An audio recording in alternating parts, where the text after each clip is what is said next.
موضوع ہے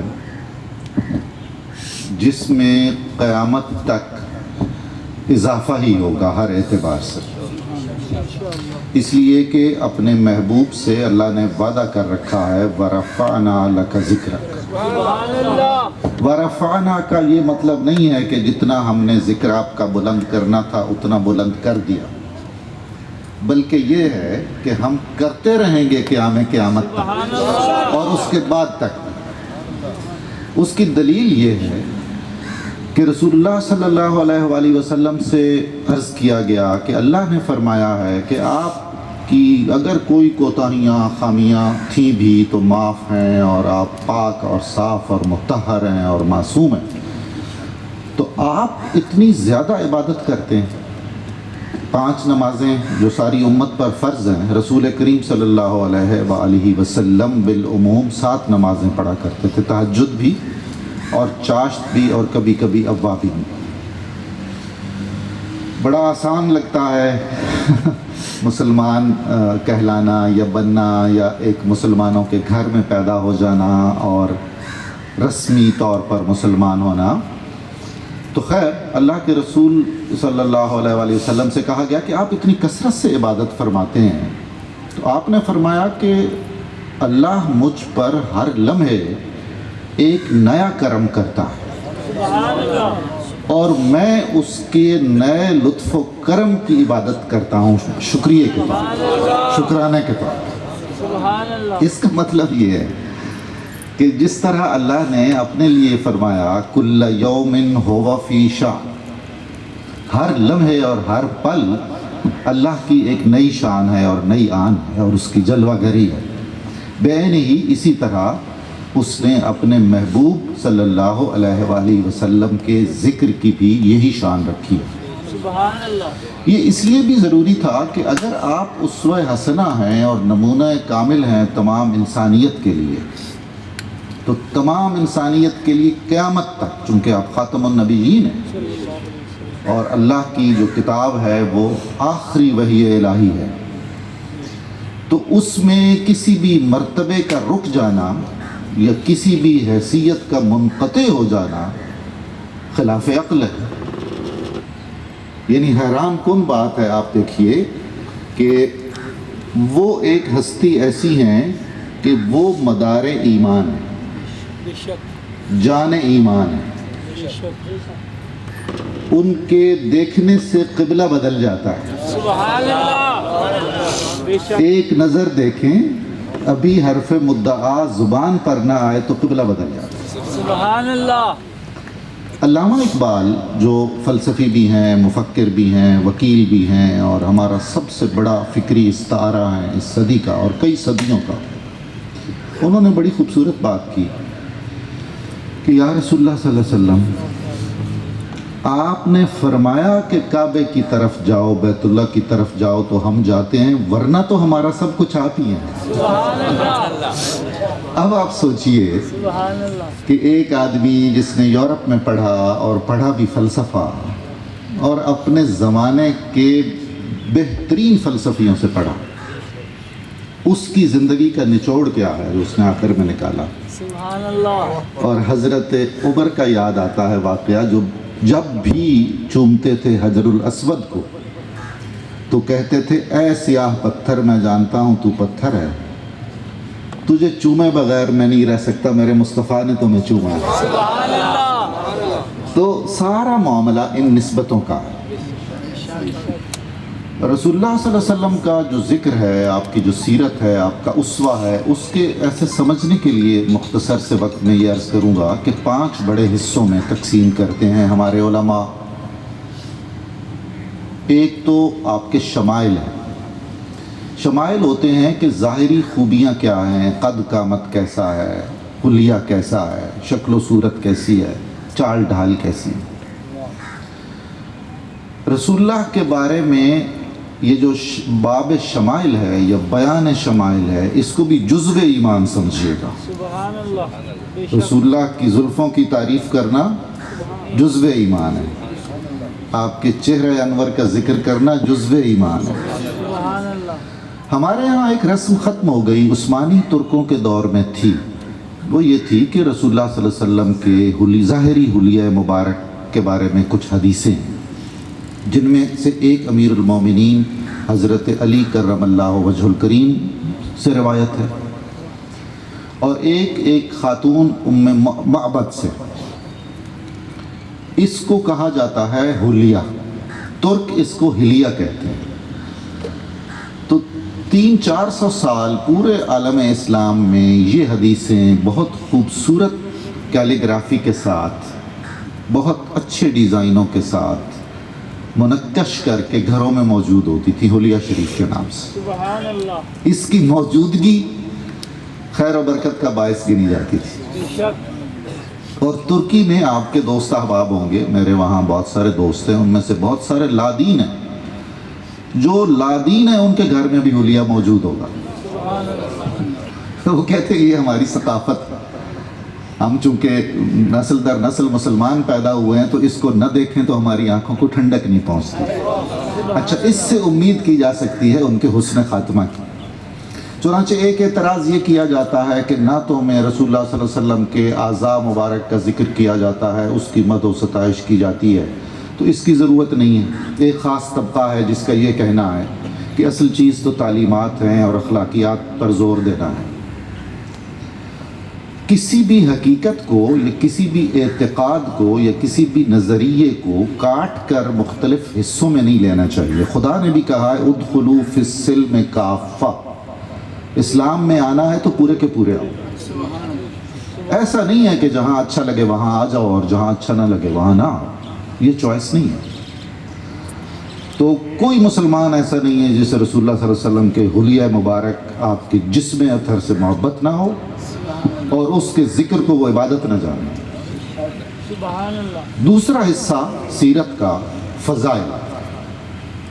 آپ صلی اللہ علیہ وآلہ وسلم کا مرتبہ کیا ہے، قرآن نے کس طرح بتایا ہے، خدا نے کیسے بتایا ہے، صحابہ نے کیسے بتایا ہے، خود رسول اللہ صلی اللہ علیہ وسلم نے کیا آداب بتائے، آپ کا حسن اخلاق کیسا تھا، آپ کا اسوہ اطہر کیسا تھا، اس حصے کو ہمارے علماء حدیث اور مفسرین باب فضائل کہتے ہیں۔ یہ بھی سیرت کا ایک اہم حصہ ہے۔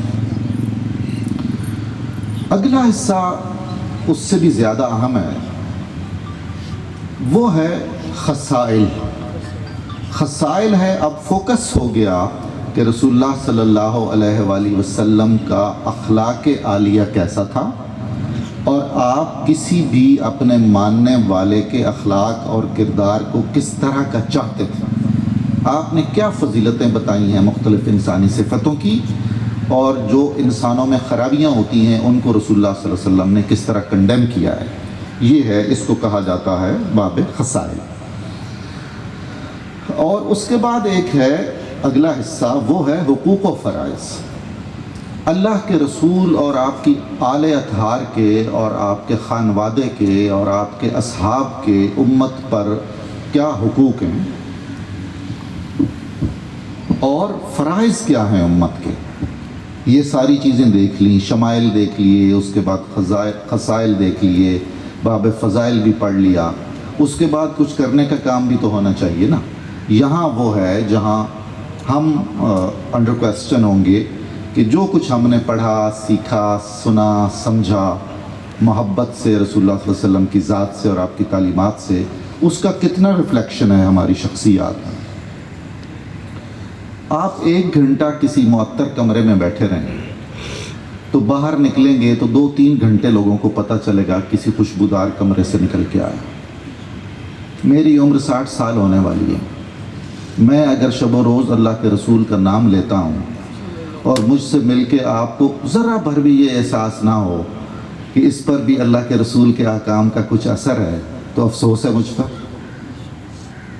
علامہ اقبال نے پھر مجھے کوٹ کرنا پڑا، وہ فرماتے ہیں گر نداری از محمد رنگ و بو، از درود خود میں اعلیٰ نام ہوں۔ اگر آپ میں رسول اللہ صلی اللہ علیہ وسلم کے حسن اخلاق کی کوئی خوشبو نہیں ہے تو از راہ کرم آپ ان کا نام نہ لیجئے، آپ کی زبان اس قابل نہیں ہے کہ اتنا مقدس نام آپ لیں۔ یہ وہ لوگ تھے جنہیں پتہ تھا کہ شان رسول صلی اللہ علیہ وآلہ وسلم کیا ہے۔ اور انہوں نے یہ ہمیں بتانے اور سمجھانے کی کوشش کی۔ البتہ مجھے یہاں یہ وضاحت کرنی ہے کہ ہماری بدقسمتی یہ رہی کہ وہ عظیم ترین شخصیت جس سے بہتر اور برتر کرۂ ارض پر نہ کوئی آیا ہے نہ آئے گا، اسے ہم نے خانوں میں بانٹ لیا۔ وہ تو سکھانے آئے تھے کہ کھانے نہ بنائیں، انہوں نے تو فرمایا تھا یوں مل کے رہیں جیسے سمندر کے قطرے ہوتے ہیں، انہوں نے تو فرمایا تھا یوں رہیے مل کر جیسے دیوار کی اینٹیں ہوتی ہیں، ایک دوسرے کی مدد کیجیے۔ اس عظیم مصلح اور اس عظیم پیغمبر کو بھی ہم نے مختلف فرقوں میں اور اعتقادی مسائل کی نظر کر دیا۔ چنانچہ اگر ہم رسول اللہ صلی اللہ علیہ وسلم کے حلیہ مبارک اور آپ کے جسم اطہر کے بارے میں بات چیت کریں، آپ کے معجزات کی بات چیت کریں، آپ کی برکات کا ذکر کریں، تو بہت سارے لوگوں کو کہنا ہے کہ یہ اتنا اہم نہیں ہے۔ یہ بھائی اتنا ہی اہم ہے، بے شک یعنی اس کو اہمیت نہ دے کر محض اخلاق کو اور محض اتباع کو اہمیت دینا وہ کامل ہو ہی نہیں سکتا، ممکن ہی نہیں ہے۔ وہ محبت ہوگی تو وہ اطاعت کی طرف لے جائے گی، ورنہ دونوں ناقص ہیں۔ آئی ایم سوری ٹو سے، اس کا ہمیں احساس اور ادراک ہونا چاہیے۔ تو سب سے پہلے تو آپ یہ دیکھیے کہ اللہ رب العالمین ہے، یہ اسی کا حوصلہ تھا کہ اس نے اپنا محبوب ہمیں دے دیا۔ بے شک محبوب نہیں کوئی دیتا کسی کو، سبحان اللہ اور یہ کہہ کے دیا کہ یہ رحمت للعالمین ہے، سبحان اللہ یہ کائنات کے ذرے ذرے کے لیے رحمت ہے۔ سبحان اللہ پھر کائنات کے ذرے ذرے کو شعور عطا فرمایا کہ یہ وہ ہستی ہے جو میرے لیے رحمت ہے۔ سبحان اللہ درختوں نے آپ کو سلام کیا، پتھروں نے آپ کا کلمہ پڑھا، بے شک جانوروں نے آپ کے پاس شکایات کی آ کر اپنے مالکوں کی، جو بھی ظلم ہوتا تھا ان پر۔ ایک اللہ کا رسول، نبی آخر الزمان، جس کی بارگاہ میں جانور استغاثہ کرتے تھے، میں اس کی بارگاہ میں اپنی شکایت پیش کروں تو میں مشرک اور کافر ہوں۔ استمداد یعنی طلب مدد اور استغاثے کی روایت ہے ہماری پوری اسلامی تاریخ میں، یہ قطعاً شرک نہیں ہے۔ اللہ قصیدہ بردہ شریف، کوئی شدید بیمار ہو تو ہمارے علماء نے، مستند مفسرین اور علماء نے لکھا ہے کہ وہ بارگاہ رسالت میں عرض کرے اور آپ کے وسیلے سے اپنی شفا کی دعا کرے تو اللہ اسے شفا عطا فرماتا ہے۔ سبحان اللہ علامہ اقبال نے لکھا ہے اپنی ایک مثنوی میں کہ میں بھوپال میں تھا شاہی محل میں شاہی مہمان کے طور پر، تو مجھے خواب میں سر سید احمد خان ملے اور سر سید احمد خان نے کہا کہ آپ اتنے شدید بیمار ہیں تو آپ نے ابھی تک بارگاہ رسالت میں استغاثہ نہیں پیش کیا۔ اقبال نے لکھا ہے، ان کی کتابیں موجود ہیں، دیکھ لیجیے آپ، کہ حالت خواب ہی میں یہ چند اشعار میں نے لکھے استغاثے کے، سبحان اللہ اور جو ہی میں جاگا تو اس کے بعد میں نے یہ نظم مکمل کی۔ اس وقت علامہ کو بتا چکے تھے ڈاکٹر کہ آپ کے پاس 2-3 مہینے سے زیادہ نہیں ہے۔ اللہ تعالیٰ نے انہیں 7 سال اس کے بعد دیے خواب میں، اور سر سید احمد خان کی زبان میں۔ تو اس لیے ہمیں رسول اللہ صلی اللہ علیہ وسلم کے پاس اپنی حاجات کرنی ہے بیان، اس لیے کہ خدا نے ہمیں کہا ہے، اور وہ آیات منسوخ نہیں ہوئی جو وہاں لکھی ہوئی ہیں، جن کو مٹانے کی کوشش کی گئی تھی لیکن مٹائی نہیں جا سکیں، کہ کوئی گناہ گار ہو اور وہ معافی مانگنا چاہے تو اے میرے پیارے محبوب وہ تمہارے پاس آ جائے، تمہارے وسیلے سے مجھ سے معافی مانگے تو میں اس کو معاف کر دوں۔ یہ منسوخ آیتوں میں سے نہیں ہے۔ آیت منسوخ وہ ہوتی ہے کہ جس کا حکم ساقط ہو جائے اور وہ بحیثیت آیت صرف قرآن میں موجود ہو اور ہم اس کی تلاوت کریں تو ہمیں تلاوت کا ثواب ملے اور اس پر عمل ہم پر واجب نہ ہو، یہ ایسی آیت نہیں ہے۔ اس کے بعد مجھے یہ آپ سے عرض کرنا ہے کہ وہ جو پتھروں کو اور جانوروں کو اور نباتات تک کو معلوم تھا کہ یہ اللہ کے رسول ہیں اور رحمت للعالمین ہیں، اس میں اشرف المخلوقات انسان میں سے بعض ایسے بھی تھے جنہیں نہیں معلوم تھا ظاہری زندگی دیکھ کر بھی کہ یہ اللہ کے رسول ہیں۔ ابو جہل کا لقب تھا ابو الحکم، داناؤں کا باپ، اور جب وہ اسلام اس نے قبول نہیں کیا تو اس کا نام کیا پڑ گیا؟ ابو جہل۔ اس کا مطلب ہے کہ دانش و بصیرت کا تعین بھی ہم ایمان کی روشنی میں کریں گے۔ رسول اللہ صلی اللہ علیہ وسلم کو جس نے پہچانا ہے وہ صاحب حکمت ہے، صاحب علم ہے، صاحب بصیرت ہے، اور جس نے آپ صلی اللہ علیہ وآلہ وسلم اور آپ کے مرتبے کو نہیں پہچانا وہ جتنا بڑا مفکر بھی ہے ہمارے لیے وہ جاہل مطلق۔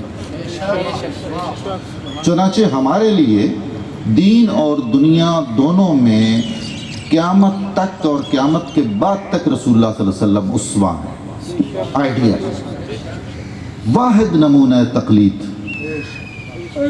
نماز ہماری جس کو کفر اور اسلام کے درمیان حد فاصل قرار دیا ہے، پہچان قرار دیا گیا ہے، کوئی مسلمان مجھے ایسی نماز قبول کر کے دکھا دے جس میں رسول اللہ کا نام نہ لے، آپ کی آل پر درود نہ بھیجے، آپ کے اجداد حضرت ابراہیم کا نام نہ لے، ممکن نہیں ہے کہ نماز قبول ہو۔ پھر آپ نے دیکھا کہ وہ تمام لوگ جو نمازوں میں رسول اللہ صلی اللہ علیہ وسلم پر درود و سلام بھیجتے تھے، انہوں نے کہا کہ نماز میں نبی کا خیال نہیں آنا چاہیے۔ کیسے پاسبل ہے؟ اللہ کیا تعلیم دے رہا ہے؟ تو خیر وہ تو ایک عجیب سی بحث ہو جائے گی، اس میں ہمیں نہیں پڑھنا ہے۔ تو یہ آپ نے ذہن میں رکھنا ہے عذراء کرم کہ رسول اللہ کے شمائل، پھر آپ کے فضائل، پھر آپ کے خصائل، پھر حقوق و فرائض، اور پھر استمداد، استغاثہ اور توسل، یعنی وسیلہ بنا کر رسول اللہ صلی اللہ علیہ وسلم کا اللہ کی جناب میں پیش ہونا ہے۔ ہمارے عہد کے ایک بڑے عظیم شاعر ہیں، ان کا نام ہے افتخار عہد۔ انہوں نے چند نعتوں میں ایسے شعر کہے ہیں بہت عجیب، جیسا کسی نے نہیں کہا اور کہا جانا تھا۔ دیکھیے نا، سیرت کی سب سے پہلی کتاب تو قرآن کریم ہے۔ ام المومنین عائشہ نے فرمایا تھا کہ رسول اللہ کا اخلاق قرآن ہے، یا قرآن رسول اللہ کی روداد اخلاق ہے۔ یہ وہ کریکٹر سرٹیفکیٹ ہے یا یہ وہ تعارف نامہ ہے جو بھیجنے والے نے دے کر بھیجا ہے، اور جس کی حفاظت کا بھی ذمہ لیا ہوا ہے۔ چنانچہ پہلی سیرت کی کتاب اور پہلی نعت کی کتاب قرآن کریم۔ وہ کہتے ہیں کہ میں نے قرآن کی تفسیر میں سیرت کو پڑھا، میں نے قرآن کی تفسیر میں سیرت کو پڑھا، نور کو دائرہ نور کے اندر رکھا۔ سبحان اللہ۔ رسول اللہ کو اللہ ہی کی نگاہوں سے اور اللہ ہی کے بیان کردہ فرمودات سے پہچانا جا سکتا ہے، اپنی استطاعت کے مطابق، اپنی صلاحیت کے مطابق۔ جتنا بھی عرفان شان رسالت ہمیں عطا ہو وہ اللہ کی توفیق سے ہے۔ دوسرا جو میں نے کہا نا کہ وہ تو ان کے دیکھنے سے قبلہ بدل جاتا ہے، تو اس پر افتخار عارف کا بہت اچھا شعر ہے کہ رخ سرکار مدینہ کے پلٹنے کی تھی دیر، رخ سرکار مدینہ کے پلٹنے کی تھی دیر، قبلہ رو ہو گئے سب راہ میں آئے ہوئے شہر۔